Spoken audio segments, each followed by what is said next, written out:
అప్పుడే ఆ టైంలో ఇతనికి తెలిసింది కాబట్టి ఆవిడ మీద కూడా ఎఫ్ఐఆర్ అయింది కదా, ఇప్పుడు ఆవిడ మీద కూడా పేరు ఉందని చెప్పేసి వీళ్ళు రివైల్ చేశారు ఎవరు వీళ్ళ ఫ్రెండ్స్. అప్పుడు వాళ్ళు చార్జ్ షీట్లలో సప్లిమెంటరీ చార్జ్ షీట్ మళ్ళీ చేస్తారనుకుంటా, ఆ రిమాండ్ డైరీలలో ఆవిడ పేరు కూడా రాయడం జరిగింది ఇన్వెస్టిగేషన్ చేసేటప్పుడు. ఇది ఇతనికి తెలిసింది. తెలిసిన తర్వాత ఇతనే ఆమె తరపున యాంటిసిపేటరీ బెయిల్ ఇచ్చాడు, ఆవిడ కాదు.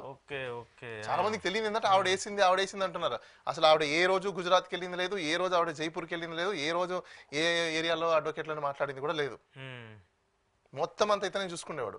ఇతనే అడ్వకేట్లను మాట్లాడి ఇతనే మొత్తం అంతా చేసుకుని యాంటిసిపేటరీ బెయిల్ వేస్తే అక్కడ యాంటిసిపేటరీ బెయిల్ రిజెక్ట్ అయింది. దాని తర్వాత కొద్ది కాలంలో ఎలక్షన్స్ ఇవన్నీ రావడము ఇదంతా జరిగిపోవడము అది కూల్ అయింది. వాళ్ళు ఎవరు పట్టించుకోలేదు. ఇప్పుడు సీన్ కట్ చేస్తే ఏమైపోయిందంటే ఈవిడకి ఇతనికి గొడవలు ఎప్పుడైతే స్టార్ట్ అయ్యాయో ఇవంతా మొత్తం మీడియా అయిపోయింది, మొత్తం పబ్లిక్ లోకి వెళ్ళిపోయింది, పొలిటికల్ దుమారం కూడా అయిపోయింది. అంత రకరకాలుగా ఇతను ఏదైతే చెప్తున్నాడో వెనకాల వైసీపీ ఉంది, వెనకాల కరుణాకర్ రెడ్డి, పచ్చి అబద్ధాలు, పచ్చి మోసం. నేను ఆమెకు ఒక కౌన్సిల్గా నేను ఉన్నాను కాబట్టి నేను చెప్తున్నా, నిన్న మార్నింగ్ నుంచి ఆమెను పోలీసు వాళ్ళు పట్టుకున్న దగ్గర నుంచి మళ్ళీ ఆ పోలీసు వాళ్ళు ఎయిర్పోర్ట్కి వెళ్ళి ఆమెను తీసుకొని ఈ క్షణం కూడా ఆమె ఇప్పుడు police station Jaipur police station ఉంది, కోర్టుకి ప్రొడ్యూస్ చేస్తారు. ఈ క్షణం కూడా ప్రతి ఒక్కటి మానిటరింగ్ చేసేది నేను. వాళ్ళ దగ్గర డబ్బులు కూడా లేవు, జనాలు వీళ్ళు అంటున్నారు. ఎవ్వరు సపోర్ట్ లేరు, లీగల్ ఒక మెయిన్ సపోర్ట్ తప్ప ఆవిడకి. ఏ ఒక్కడు కూడా, ఏ నాయకుడు కానీ, ఏ ప్రజా సంఘాలు కానీ, ఏ ఉమెన్ ఆర్గనైజేషన్స్ కానీ ఎవరు కూడా ఒక్కరు కూడా మాకు ఫోన్ చేయలేదు. అతను చెప్పే మాటలు పచ్చి అబద్ధాలు, ఓన్లీ పొలిటికల్ వెండెటా గురించి అతను వాడుకుంటున్నారు. నేను ఇంకా కొన్ని నిజాలు మీకు చెప్తాను. సో ఇక్కడ ఏమైపోయిందంటే వీళ్ళిద్దరికి డిస్ప్యూట్ రాగానే ఇతను ఒక వీడియో ఒక టీవీ ఛానల్లో కూడా చెప్పాడు, ఈమె మీద క్రైమ్ ఉంది, కేసులు ఉన్నాయి, ఇవన్నీ చెప్పా. చూసారా, ఎవరైనా ఇప్పుడు మీరైనా నేనైనా ఒక సైబర్ క్రైమ్ అయితే, మన ఆంధ్రప్రదేశ్లో చాలా సైబర్ క్రైమ్స్ ఉన్నాయి, ఎంతమంది పోలీసులు ఫట్టమని ఫ్లైట్ ఎక్కి పోయి పట్టుకొచ్చిన దాఖలాలు ఏమైనా చూసారా మీరు? చాలా తక్కువ, ఇంకా చాలా కేసులు రిజిస్టర్ కూడా చేయలేదు కదా. అలాంటిది ఇతను మీడియాలో చెప్పడం, నెక్స్ట్ డే మార్నింగ్ అంతా అక్కడి నుంచి జైపూర్ నుంచి పోలీసు వాళ్ళు టక్కుమని వచ్చేయడం. ఆమెకు తెలుగు అర్థం కాదంట, కానీ తెలుగు వీడియో చూసి వాళ్ళు పరిగెత్తుకుంటూ వచ్చేసారట. నేను ఫోన్లో మాట్లాడుతుంటే ఆశ్చర్యపోతున్నా. నేను ఎస్హెచ్ఓతో మాట్లాడాను, అక్కడ ఉన్న లోకల్ పోలీసు వాళ్ళతో మాట్లాడాను, అక్కడున్న అందరితో నేను డీల్ చేస్తున్నాను, మాట్లాడుతున్నాను ఫోన్లో. ఎందుకంటే అక్కడ లోకల్ ఇంకొక అడ్వకేట్ ఉన్నారు, ఆయన నేను ఇక్కడ ఉన్నాను కాబట్టి వెళ్ళలేక మొత్తం అంతా వర్చువల్ గానే మానిటర్ చేస్తున్నాను నేను. కానీ ఇంత మానిటర్ చేస్తున్నప్పుడు నేను ప్రతి ఒక్కటి కూడా నాకు తెలుస్తాయి కదా, ప్రతి ఒక్కటి ఇప్పుడు నా ఇన్స్ట్రక్షన్స్ లేదు అక్కడ ఏం చేయరు. ఈవెన్ ఆయన అడ్వకేట్ గారు కూడా మన మీడియాలో చెప్పారు, ఆయన ఎవ్రీథింగ్ బాలాగారి ఇన్స్ట్రక్షన్స్ ప్రకారం మేము చేస్తున్నాం ఇక్కడ అని చెప్పేసి ఒక 2-3 ఇంటర్వ్యూస్ లో కూడా ఆయన ఎందుకంటే లేని అవసరం లేదు అలా చెప్పకండి, మీరు జనరల్ చేసేయండి అని చెప్పేసి చెప్పాను నేను. కానీ ఆయన ఎందుకంటే ఇప్పుడు ఆయన రూల్ ఆఫ్ లా ఏంటి అనేది హైకోర్టులో ఉన్న వాళ్ళకి ఒకలా ఉంటుంది, అక్కడ ఉన్న వాళ్ళకి కూడా కొంచెం ఉంటుంది కాబట్టి వేరియేషన్స్ లో ఆయన ప్రతి ఒక్కటి కూడా ఆయన ఏంటంటే లేదంటే మేము గైడెన్స్ లో చేస్తున్నాం అని చెప్పేసి ఆయన చెప్పడం కూడా జరిగింది. ప్రతి ఒక్కటి కూడా నేను మానిటర్ చేసి ఆవిడని సేఫ్ చేయడానికి మేము చాలా వరకు ట్రై చేసాము. కానీ హై ఇన్ఫ్లుయెన్స్ అండి, అంతా ఇంత ఇన్ఫ్లుయెన్స్ కాదు. 2 రాష్ట్ర ప్రభుత్వాలు కలిసి, 2 రాష్ట్ర ప్రభుత్వాలకి సంబంధించిన ఏజెన్సీలు అంటే పోలీస్ ఏజెన్సీలు కలిసి చేసి ఈరోజు ఒక అమాయకురాల్ని అనవసరంగా అన్యాయంగా ఈరోజు ఆమెని జైపూర్ పోలీసు వాళ్ళకి అప్పచెప్పడం జరిగింది. మన రాష్ట్ర ప్రభుత్వంలో ఉన్న పోలీసు వాళ్ళు కూడా వాళ్ళ జ్యూరిస్డిక్షన్ లో వారెంట్ చూపించకుండా పాస్పోర్ట్లు కూడా ఘోరం ఏంటంటే పాస్పోర్ట్ మేము అడిగితే తప్ప వాళ్ళకి అది తెలియదు. మేము అడిగిన తర్వాత వీళ్ళు ఫార్మేట్ పంపిస్తే అక్కడున్న ఎస్పీ ఇక్కడున్న ఎస్పీకి పంపిస్తాడు రెడీ చేసి. అంటే వాళ్ళు ఇల్లీగల్గా వచ్చినట్టేగా, పాస్పోర్ట్ లేకుండా వచ్చినట్టేగా వాళ్ళు. అప్పుడు పాస్పోర్ట్ కాపీ అప్పుడు పంపిస్తారు, అది 10th డేట్ నిన్న. అంటే ఒక్కసారి ఆలోచించండి ఎంత ఇల్లీగల్గా జరిగిందో.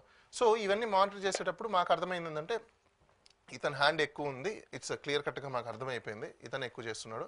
ఇతను వెనకాల నుండి చేయిస్తున్నది ఎవరు అంటే ఇతనికి సంబంధించిన నాదల్ల మనోహర్ అండ్ పవన్ కళ్యాణ్ యొక్క ప్రోద్బలంతోనే ఇతను ఈ విధంగా రెచ్చిపోయి ఉన్నాడు.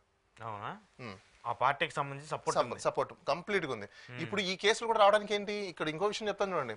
అసలు ఆ పోలీసు వాళ్ళు రావడానికి కారణం కూడా ఆ పార్టీకి సంబంధించిన నాయకులు సెంట్రల్ లో బీజేపీకి, అక్కడ బీజేపీ గవర్నమెంట్ లో వాళ్ళతో ఇక్కడున్న గవర్నమెంట్ వాళ్ళు, ఇక్కడున్న నాయకులు మాట్లాడుకొని అక్కడ వాళ్ళు ఫ్లైట్ టికెట్స్, మొత్తం ఫ్లైట్ టికెట్స్ అన్ని ఎక్కడ కూడా ఫ్లైట్ లోనే, ఎక్కడ కార్లు లేవు, లేకపోతే రావడానికి కార్లు ఎంత టైం 1500 కిలోమీటర్స్ డిస్టెన్స్, 28 అవర్స్ పైన జర్నీ పడుతుంది. మినిమం 35 కూడా పడుతుంది. ఎందుకంటే మధ్యలో నిద్రపోవడం చేయడం ఇలాంటివి ఉంటాయి, రెస్ట్ లేకుండా రాలేరు కదా ఎవరు కూడా. అలాంటిది ఓవర్ ద నైట్ ఆడ ఫ్లైట్ ఎక్కుతారు, ఈడ ఫ్లైట్ దిగగానే కార్ రెడీగా పెడతారు, ఇన్నోవా కారు, వైట్ బోర్డ్, అది కూడా ఇన్నోవా కారు.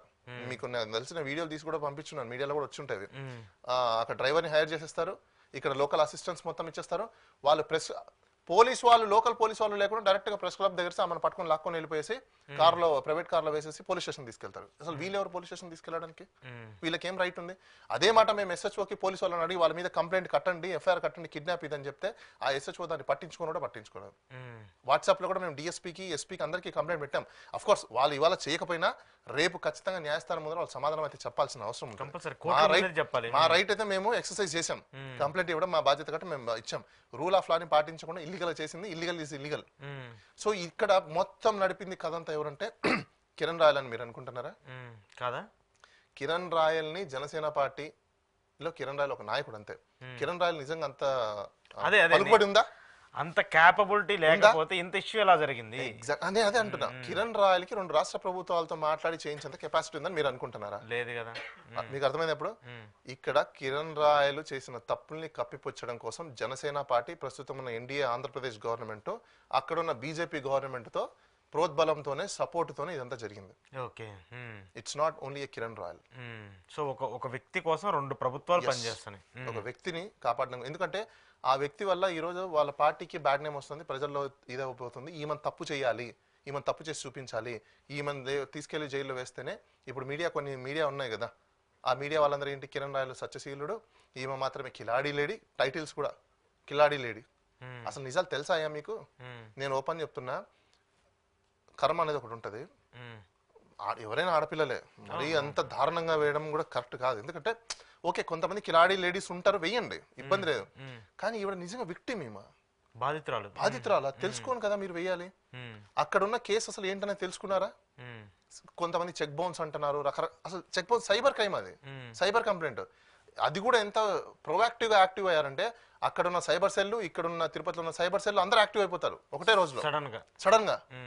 ఫ్లైట్లలో వచ్చేసింది ఆవిడ. సూపర్ లేడీ, అదే సూపర్ లేడీ లాగా చూసారు, అదేదో పవన్ కళ్యాణ్ చెప్తారు సినిమాలో, నువ్వు అక్కడి నుంచి ఇక్కడికి ఎలా వచ్చో చెప్పమని చెప్తాను. యాజ్ ఇట్ ఈ సినిమాలోనే జరిగిందండి. అదే సూపర్ స్టోరీ లాగా ఆమె పరిగెత్తుకు రావడం. అసలు ఆవిడ అంత రోడ్డుగా ఆంధ్రప్రదేశ్ పోలీసు వాళ్ళని పక్కన తోసేసి ఆ జైపూర్కి వచ్చిన పోలీసు లీడ్ తీసుకుని ఆమె ఇష్టానుసారం చేస్తుంటాడు. పోలీసులు చూస్తా గమ్మని కూర్చున్నారు, ఏపీ పోలీసులు చేత కాకుండా. అసలు మీరు కదా చెయ్యాలి, మీరు చేసి ఆవిడకి హ్యాండ్ ఓవర్ చేసి పంపించాలి మీరు కదా. ఇక్కడ పోలీసులు హ్యాండ్ ఓవర్ చేసి పంపించాలి, అలా చేయలేదు, మొత్తం ఆవిడ చేసుకుంటుంది. అంటే ఏ రేంజ్ లో ఆవిడకి సపోర్ట్ ఉంటే, ఏ రేంజ్ లో ఆవిడకి పైనుంచి మద్దతు ఉంటే ఆవిడ వచ్చి చేస్తుంది. వీళ్ళకి ఏ మాత్రం ఇన్స్ట్రక్షన్స్ ఉంటే ఈ పోలీసు వాళ్ళు కామ్గా కూర్చున్నారు. అర్థమైందా మీకు? కంప్లీట్లీ 2 ప్రభుత్వాలు ఒక వ్యక్తి కోసం ఈరోజు జరుగుతున్నాయి. ఏదైతే ఇతను చెప్తున్నాడో కిరణ్ రాయలు, దీంట్లో వైసీపీ పార్టీ ఉంది, వెనకాల రాజకీయం కోసము మగవాళ్ళ రాజకీయాలు చేయాల్సి. ఫస్ట్ ఆఫ్ ఆల్ నేను మాట్లాడకూడదు, ఐఎమ్ సారీ.